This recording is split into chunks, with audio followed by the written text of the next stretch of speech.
एक बार महात्मा बुद्ध किसी गांव में प्रवचन दे रहे थे।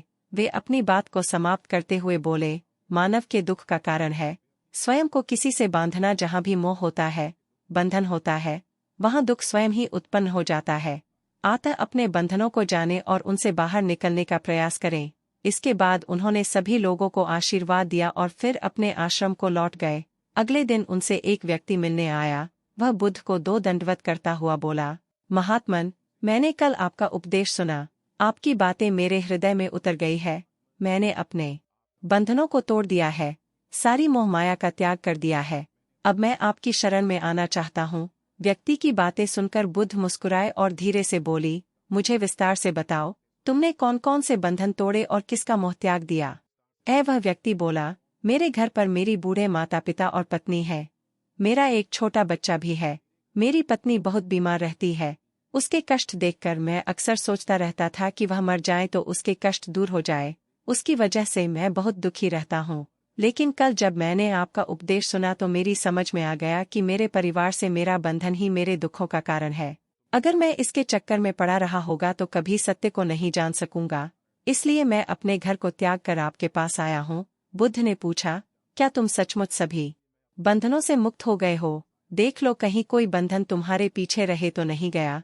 वह व्यक्ति बोला, नहीं प्रभु, मैं अपने जीवन की सारी चीजों को पीछे छोड़ आया हूँ और अब आगे बढ़ना चाहता हूँ।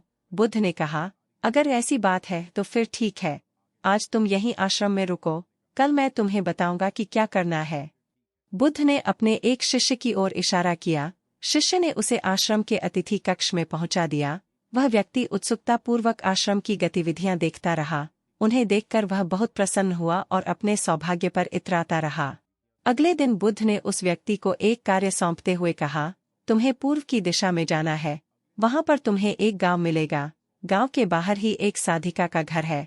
वह तुम्हें कोई वस्तु देगी, उसे लेकर तुम्हें वापस मेरे पास आना है। वह व्यक्ति पूर्व दिशा की ओर चल पड़ा। गर्मी का मौसम था। कुछ ही देर में वह पसीने से तरबतर हो गया।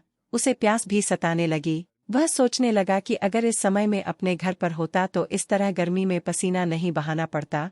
कुछ के लिए हम सदैव दूसरे को जिम्मेदार ठहराते हैं, जबकि क्रोध का दूर और चलने पर उसे भूख भी सताने लगी और वह एक सुनसान और बंजर रास्ता था। आसपास ना तो कोई पेड़ था और ही पोखर तालाब। वह सोचने लगा कि अगर मैं इस समय अपने घर पर होता तो अपनी पत्नी के हाथ का बना स्वादिष्ट भोजन कर रहा होता। पता नहीं क्यों बुद्ध ने मुझे गर्मी में इतनी दूर भेज दिया। काफी देर तक चलने के बाद वह व्यक्ति गांव में जा पहुंचा। गांव के बाहर ही एक घर बना हुआ था। उसने दरवाजे के पास पहुंचकर उसे धीरे से खटखटाया। दवाओं से को एक साधिका ने खोला। उसके चेहरे पर एक अद्भुत तेज था। वह व्यक्ति उसे देखकर मंत्रमुग्ध हो गया। साधिका ने उसे अभिवादन करते हुए कहा, मैं जानती हूँ कि आपको बुद्ध ने भेजा है, आप अंदर आ जाएं। वह व्यक्ति घर के अंदर चला गया। साधिका के कहने पर उसने पानी से हाथ मुंह धोया और एक चटाई पर बैठ गया।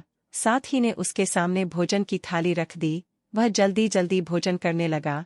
अचानक उस व्यक्ति की नज़र साधिका के पैरों पर पड़े। उसके पैर बहुत सुंदर थे। वह उन्हें देखता ही रह गया। तभी साधिका ने उसका ध्यान भंग किया। वह बोली, जिस व्यक्ति को बुद्ध के चरणों में स्थान मिल जाता है, फिर उसे किसी अन्य के चरणों की आवश्यकता नहीं पड़ती। साधिका की बात सुनकर वह व्यक्ति लज्जित हो गया और नजरें नीची करके चुपचाप भोजन करने लगा।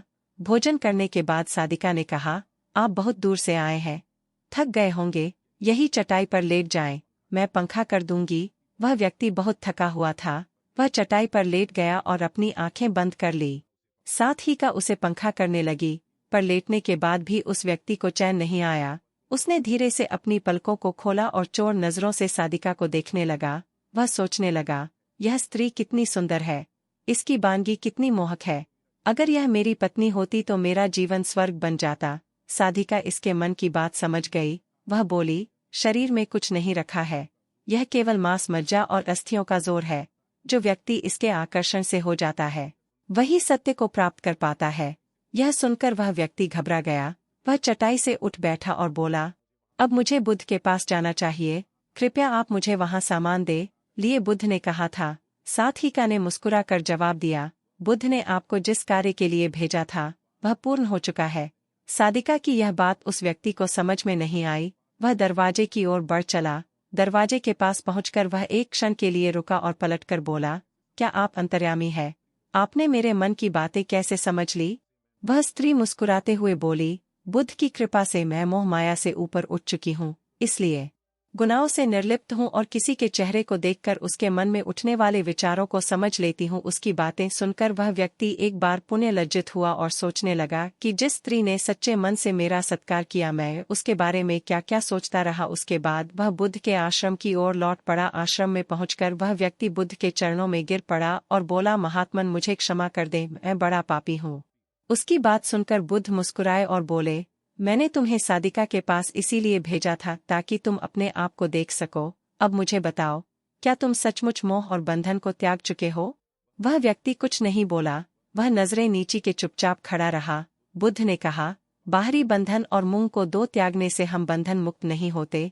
दरअसल बंधन और मोह हमारे भीतर होता है। तुमने परिवार को छोड़ दिया और सोचा कि मैं बंधन मुक्त हो गया, लेकिन जैसे ही तुम्हें अवसर मिला, तुम्हारे भीतर का मजा उठा और इसी वजह से आज तुम अपने आप को पापी समझ रहे हो। मुझे क्षमा कर दें प्रभु। उस व्यक्ति ने अपने हाथ जोड़ दिए। फिर वह धीरे से बोला, आप सही कह रहे हैं, मैं केवल अपनी पत्नी से पीछा छुड़ाना चाहता था। वह बहुत बीमार रहती है। 1 वर्ष से हमारे बीच संबंध भी नहीं बन पाए। मैं कुछ ज्यादा कमाता भी नहीं है, इसलिए मैं अपने परिवार के दायित्वों का वहन भी ही ढंग से नहीं कर पा रहा हूँ। शायद इसीलिए मैं अपने परिवार से पीछा छुड़ाना चाहता था, पर अब मैं समझ गया हूँ, मेरा परिवार ही मेरा सत्य है और उसके दायित्वों का निर्वहन ही असली कम है। बुद्ध बोले, मैं जो कुछ भी कहता हूँ वह अपने अनुभव के आधार पर कहता हूँ। लोग मेरी बातों को सुनते तो हैं, पर वे अपने स्वार्थ के अनुसार ही उसका अर्थ ग्रहण करते हैं। इसीलिए मोह, माया, कामना, इच्छा, वासना, क्रोध को लोग बाहर की ओर खोजते हैं, जबकि यह हमारे भीतर ही है।